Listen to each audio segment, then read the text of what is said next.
Hi guys, welcome to Talking Money with Nosy, personal finance made simple. In this video, I'm going to be talking about how long it takes to become a millionaire. Now, I don't know what it is about 1 million, but many people aspire to reach that 7-figure target, right? For many people though, 1 million seems like an impossible dream. But today, I'm going to show you that becoming a millionaire is much easier than you think it is. And no, guys, becoming a millionaire does not involve get-rich-quick schemes, winning the lottery, or inheriting large sums of money from relatives. Ordinary people who work 9-to-5 jobs like you and me can become millionaires by investing regularly over the long term and allowing the power of time, and there's that word again, compound interest, to grow our money. Let me show you how long it will take you to become a millionaire depending on how much you invest every single month. Okay guys, the table on your screen right now shows how many years it will take you to go from 0 to 1 million depending on your investment returns and how much you invest every month. So let me help you to understand the table. On the left-hand side, it shows you the annual rates of return. These are the returns that your investments earn every year. At the bottom of the table are your monthly investments, and in the middle of the table, those are the number of years it'll take you to become a millionaire. Notice that how quickly you become a millionaire is determined by how much you invest every month and the rate of return of your investments. For example, if you invest 200 Rand a month and the rate of return is 5%, it will take you 62 years and 8 months to become a millionaire. But if you invest 10,000 Rand a month at 15% annual returns, it's going to take you 5.5 years to become a millionaire. Personally, I like using 10% annual returns to figure out how long it'll take me to become a millionaire because 10% is a safe estimate. So using this table, if you invest 200 Rand per month at 10% annual returns, it's going to take you 38.9 years to reach 1 million. If you invest 500 Rand a month at 10% annual returns, it'll take you 29 years and 7 months. If you invest 1,000 Rand a month at 10% annual growth, it's going to take you 23 years to become a millionaire. If you invest 2,000 Rand a month at 10% annual returns, it's going to take you 16 years and 9 months to become a millionaire. If you invest 3,000 Rand a month, 10% annual returns is going to take you 13 years and 6 months. If you invest 4,000 Rand a month at 10% annual returns, it will take you 11.5 years to become a millionaire.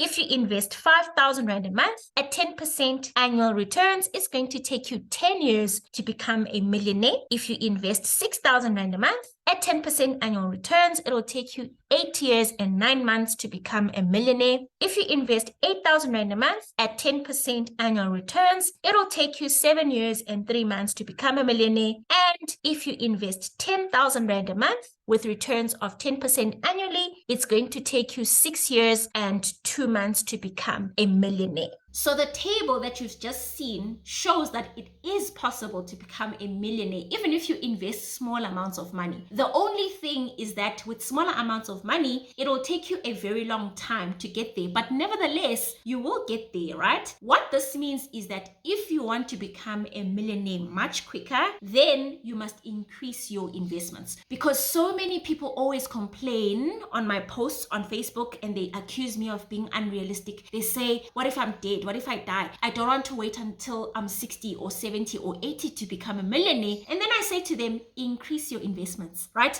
If you want to become a millionaire sooner than 60 or 70 years old, then up your game, right? Because the more money you invest, the quicker you're going to get there.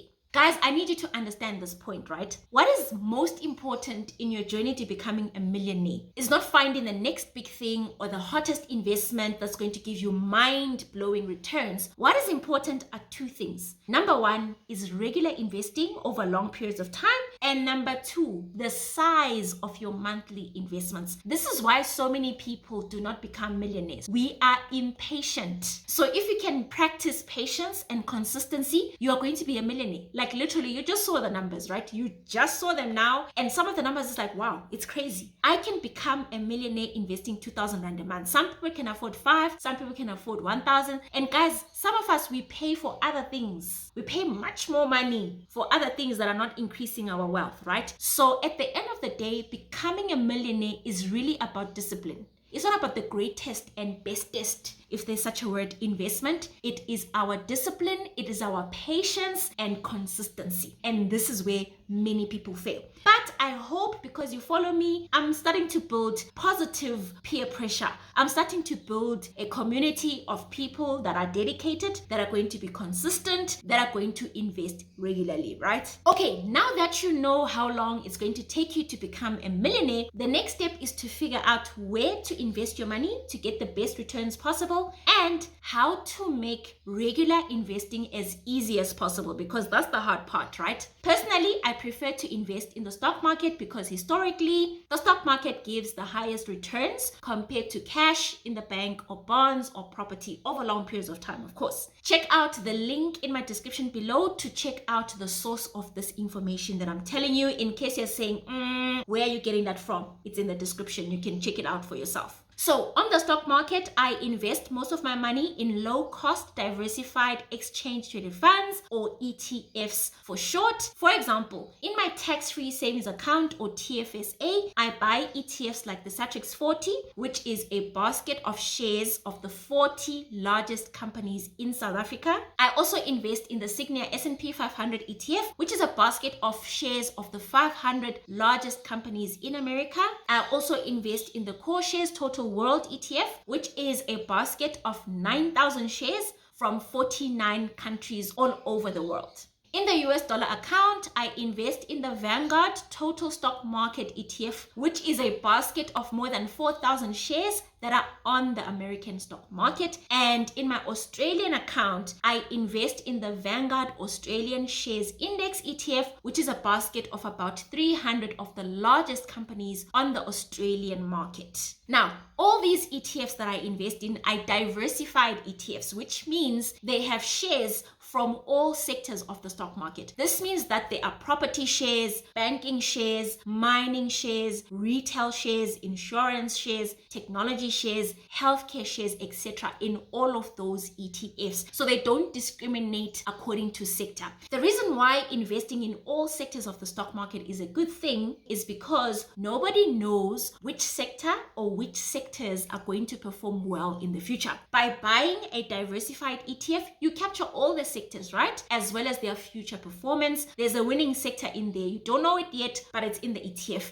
and you will capture those returns as well. After choosing your investments, the next thing is to make sure that you keep investing every month without missing a payment. I'm kind of very OCD when it comes to my investments, so I've got no problem with investing every month. I do it religiously, right? In fact, it's one of the first things that I do each time I get paid. That's how I'm built. But I understand that some people don't have that natural discipline, right? So they need a little bit of help. So the best thing that anyone can do, especially if you're not very disciplined with money and consistency, is to set up automatic monthly payments from your bank account into your investment account, and then set up your investment account to automatically invest in ETFs, for example. You set up the automatic payments just once, and from then on, it's going to work like clockwork. Automating your investments takes away the excuses that we come up with for not investing, right? It also takes away the need to conjure up motivation every month. Every month you need to sing yourself a song of I must invest, I must invest. If it's automatic, there's no need to motivate yourself, to listen to motivational speeches, or to watch YouTube videos for motivation, right? It happens by itself. You just set it once, forget it, and grow your wealth automatically. That's the